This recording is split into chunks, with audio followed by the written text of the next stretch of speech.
बहुत समय पहले की बात है। एक घना और शांत जंगल था जहां सभी जानवर शांति से रहते थे। एक रात अचानक पेड़ों के पीछे से अजीब सी सरसराहट की आवाजें आने लगी। जानवर डरकर अपने अपने बिलों में छिप गए।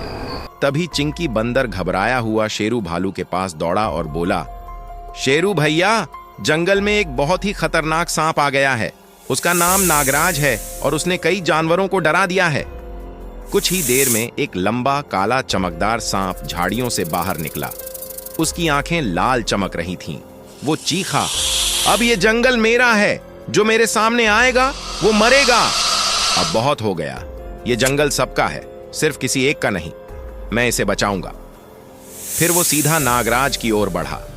नागराज फुफकारते हुए बोला, तू मुझसे लड़ेगा? मैं तुझे झर से जला दूंगा। शेरू बोला, अगर जंगल की रक्षा के लिए जान भी देनी पड़ी तो पीछे नहीं हटूंगा।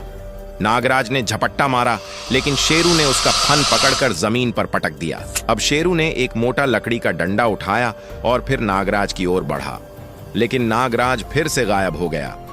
शेरू समझ गया कि अब ताकत नहीं, चालाकी से काम लेना होगा। उसने जंगल के बीचों बीच एक गहरा गड्ढा खुदवाया और उसके ऊपर पत्ते और घास बिछा दी। फिर वो जानबूझकर जंगल में चिल्लाया, नागराज, अगर दम है तो सामने आ। नागराज गुस्से में फुफकारते हुए दौड़ा और पूरे जोर से शेरू की ओर झपटा, लेकिन शेरू ने भारी पत्थर लाकर गड्ढे के ऊपर डाल दिया। नागराज चीखते हुए बोला, मैं फिर लौट कर आऊंगा, लेकिन उसकी आवाज धीरे धीरे बंद हो गई। अब जंगल फिर से शांत हो गया। सारे जानवर अपने अपने ठिकानों से बाहर निकले और शेरू के चारों ओर इकट्ठा हो गए। चिंकी खुशी से चिल्लाया, भैया ने नागराज को हरा दिया। सभी जानवर ताली बजाने लगे और शेरू को गले लगाने लगे।